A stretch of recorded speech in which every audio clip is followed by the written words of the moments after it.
এই নেই। আল্লাহ নবী ইয়াকুব আলাইহিস সালাম বেটা ইউসুফের জন্য কেঁদে অন্ধ হয়ে গেছিল না যায়নি। ইয়া ইউসুফ আলাইহিস সালাম নিজের গায়ের জামা পাঠিয়ে দিলেন। সুবহানাল্লাহ বলেন।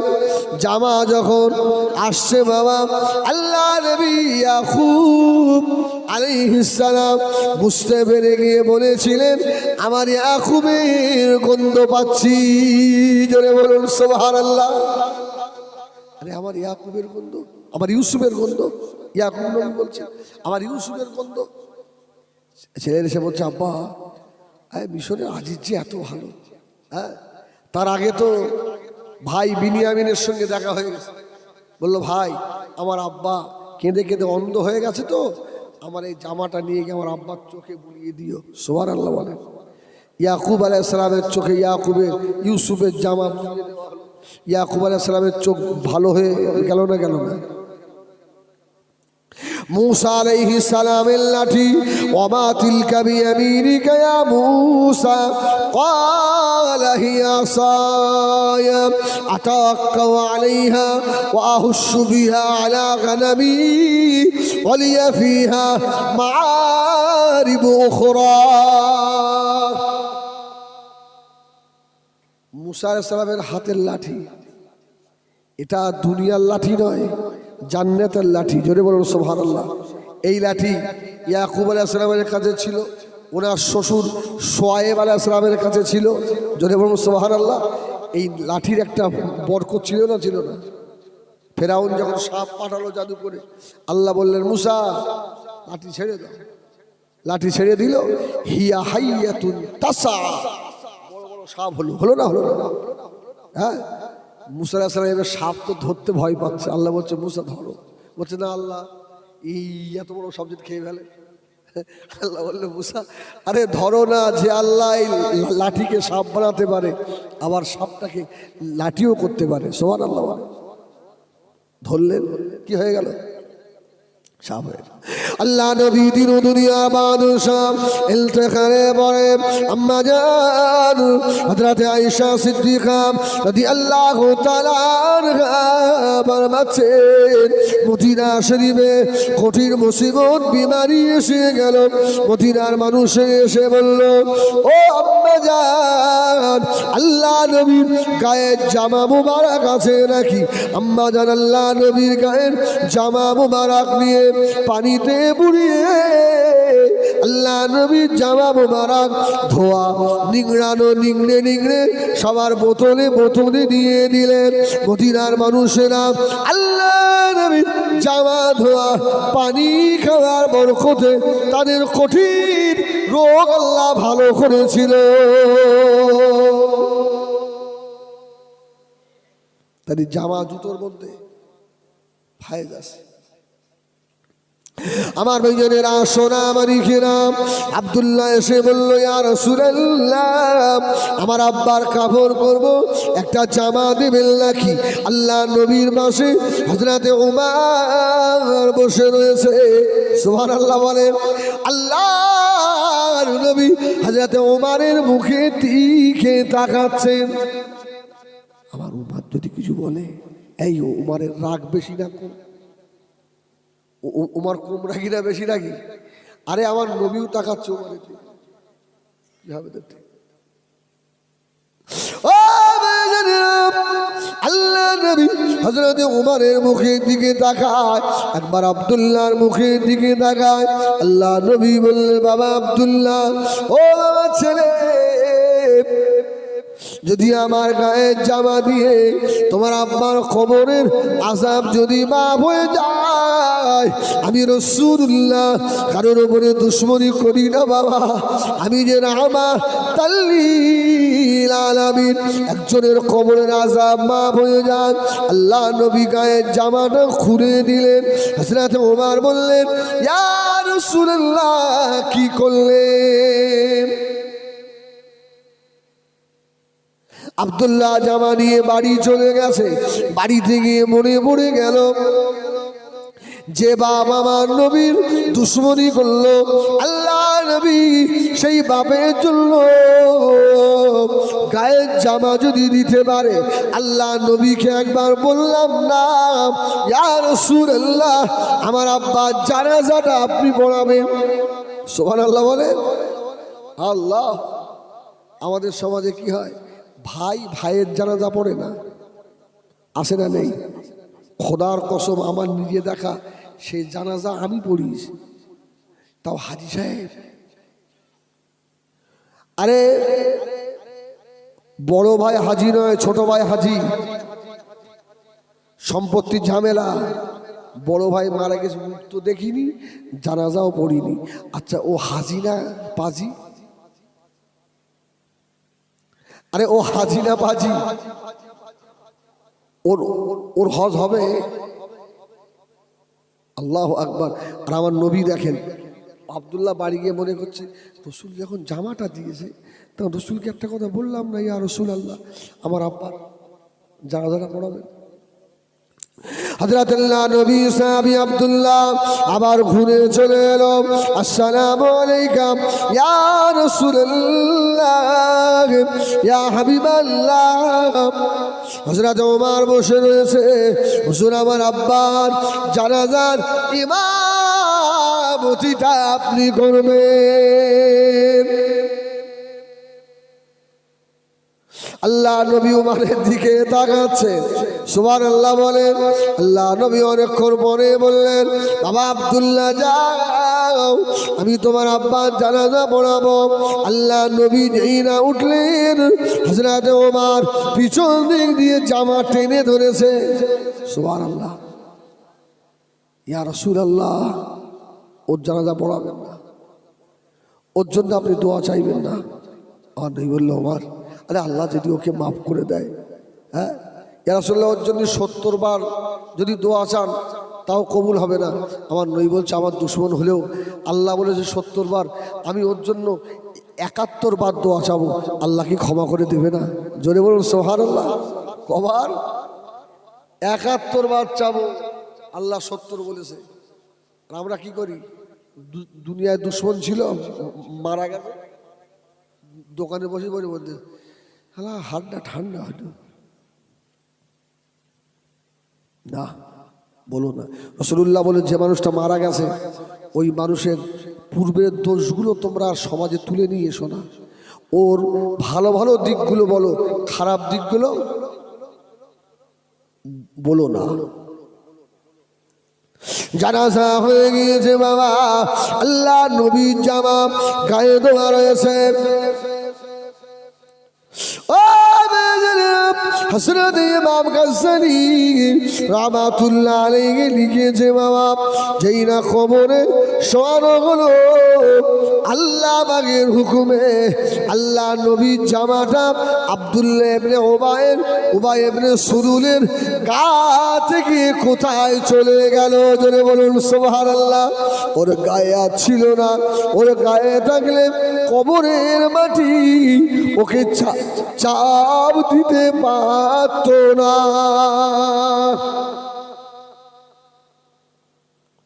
এই জন্য কারোর সঙ্গে দুশ্মনী আদাওয়াতি হিংসা রাখা যাবে না বাবা।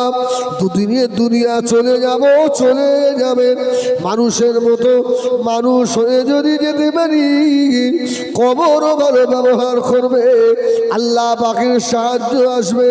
দুনিয়ার সব লোক যদি আমাকে খারাপ বলে, আমি হিজবুল্লাহ আমার যায় আসে না।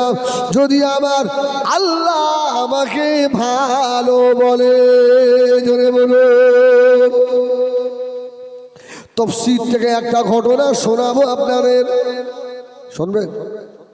বলুন আলহামদুলিল্লাহ।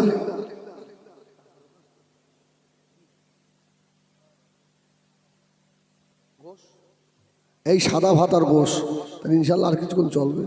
নারায়ে তাকবীর, আল্লাহু আকবার। এই আল্লাহর সাহায্য কেমন আসে দেখেন, শুধু আল্লাহর হলেই আল্লাহর সাহায্য আসবে। তাফসীর কারকের আলীকে যে বাবা আল্লাহর একজন মস্ত বড় ওলি ছিলেন, এই ওলিটার নাম হলো সুলতান ইবনে আদল। নাম শুনেছেন কোনোদিন? এ অজও শোনা হয়নি, এ নামও শোনেননি। শোনে মুস্তফা আল্লাহর নবী হযরত সুলতান ইবনে আদল আল্লাহ পাকের মাহবুব বান্দা পাহাড়ের উপরে বসে বসে আল্লাহ পাকের ইবাদত করেন। সুলতান ইবনে আদল একদিন তার বিবিকে ডাকলো, ওরে আমার বিবি রে এদিকে এসো। বিবিকে ডেকে বললেন, বিবি আমি সুলতান ইবনে আদল এই সময় যদি মারা যায় আমি যে গরিব, আমার কাপড়ের কাপড়টা কি হবে? সুলতান ইবনে আদলের বিবি বলল, হুজুর আপনি কাঁদবেন না, আপনাকে এত ভালোবাসি, আপনি যদি মারা যান আমার এই 12 হাত কাপড় 3 টুকরা করে আমার স্বামী সুলতান ইবনে আদলের কাপড়ের কাপড় করে দেব, আপনার কাফন করে দেব। সুলতান ইবনে আদল বলল, বিবি সত্যি তুমি আমাকে ভালোবাসো, তবে শোনো তোমার শাড়ি দিতে হবে না। কি দেবো? আমার গায়ের এই জামাটা মাথার দিকে সেলাই করে নেবে, মাথার দিকে সেলাই করবে, করে আমার এই কাপড়টাই আমার জামাটাই আমার কাফন হবে। আল্লাহু আকবার।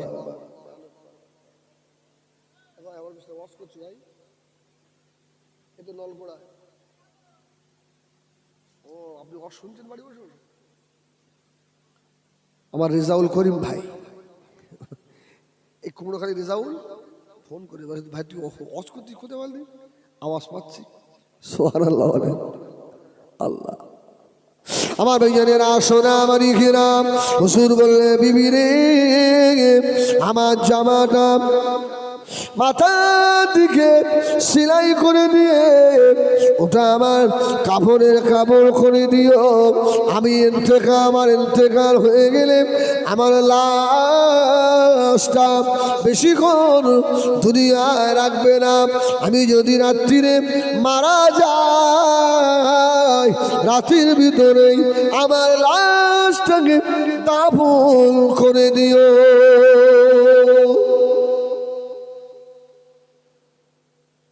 আল্লাহ নবীও ফরমাচ্ছেন 3টি কাজ তোমরা দেরি করো না। এই কটা কাজ? 1 নাম্বার হলো নামাজের সময় হয়ে গেলে দেরি করো না, নামাজ পড়ে নাও। 2 নাম্বার হলো তোমাদের ছেলে মেয়ে শিয়ানা হয়ে গেলে, বালেগা হয়ে গেলে দেরি করো না, ওদের বিবাহ শাদী দিয়ে দাও।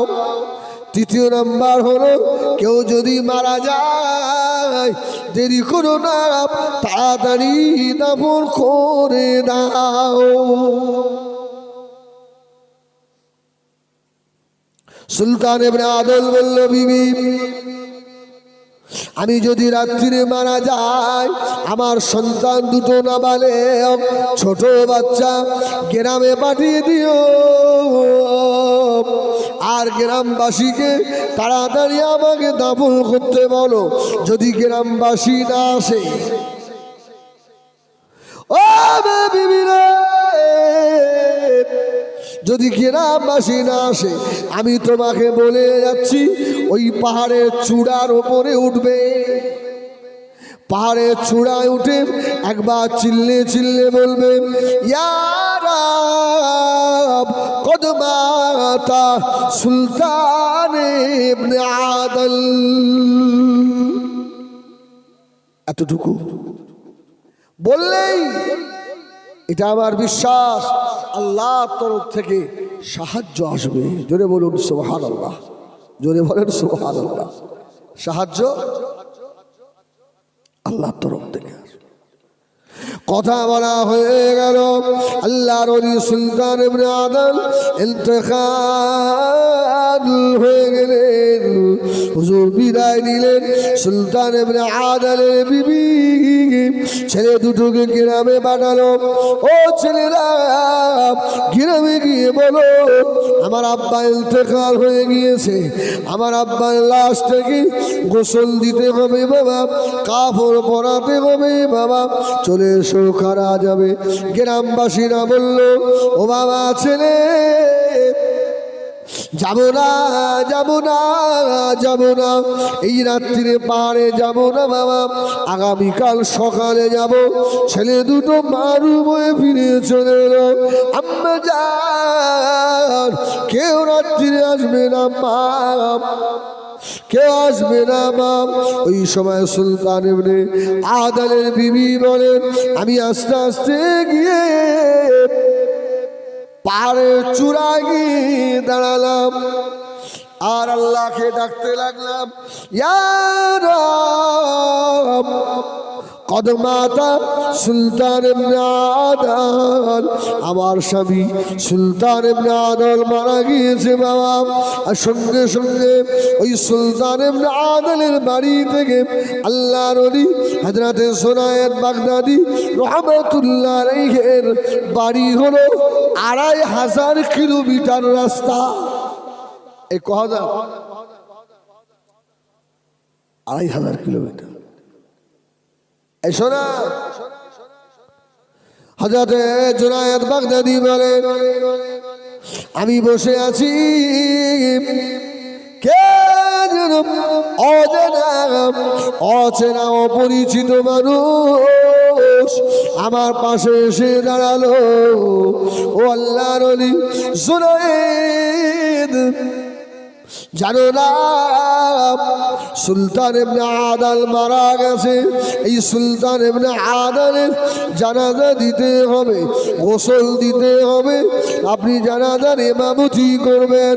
এই খবরটা আল্লাহ রাব্বুল আলামিন দিয়ে পাঠিয়েছেন। সুবহানাল্লাহ বলে। এই অসুবিধা হচ্ছে? আলহামদুলিল্লাহ। এই তো অসুবিধা হচ্ছে, বাড়ি যা। আল্লাহু আকবার। জুনায়েদ বাগদাদি অবাক, এই লোকটা কে? আল্লাহর ওলি জিজ্ঞেস করছে আপনি কে? জুনায়েদ, আমার খবর পরে, তোমাকে যা বলছি তাই কর। জুনায়েদ বাগদাদি বলছে ভাই, আরে সুলতান ইবনে আদলের বাড়ি তো অনেক দূরে, আর এই রাত্রেই তাকে গোসল দিতে হবে, কাপড় পরাতে হবে, আমি তো ওই রাস্তা চিনি না, আল্লাহকে একটু বলুন না, আল্লাহ যদি সুলতান ইবনে আদলের বাড়ি পর্যন্ত একটা ম্যাপ আমাকে দিয়ে দেয়। জোরে বলুন সুবহানাল্লাহ। আমি চটি বই থেকে শোনাচ্ছি, তাফসীর থেকে শোনাচ্ছি। সুবহানাল্লাহ বলেন। আল্লাহর ওলি বান্দা যে খবর নিয়ে এসেছিল, মানুষটা উদা হয়ে গেল, কিছুক্ষণ পর আবার এসে হাজির। ও জুনায়েদ, পেয়ে গেছি রাস্তার ম্যাপ।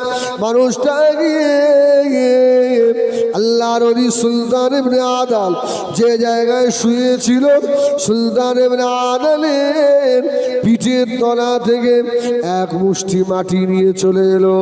মাটি নিয়ে এসে বলল, ও জুনায়েদ, এই মাটিটা নিয়ে আর তুমি ছুঁড়ে দাও বাবা, আল্লাহ সুলতান ইবনে আদলের বাড়ির ম্যাপ তোমাকে দেখিয়ে দেবে। সুবহানাল্লাহ। একবার ছোড়,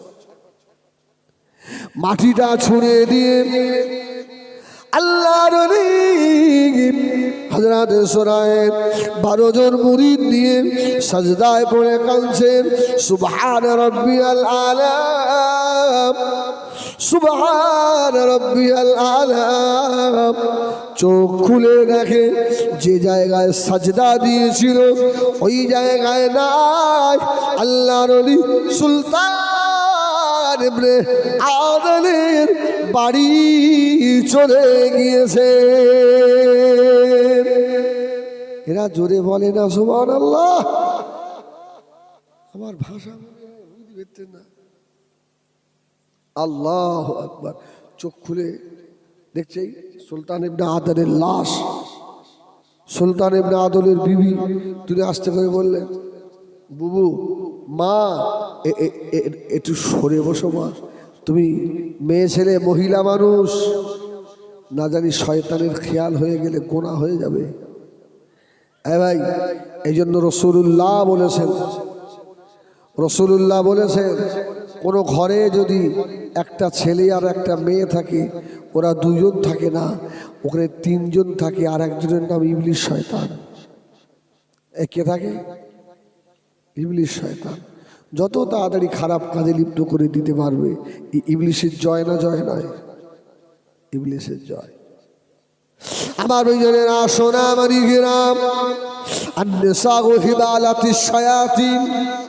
বললি তো মেয়েরা আমার ভালোবাসবে না, ওই জন্য মেয়েদের রস করা বাদ দিছি।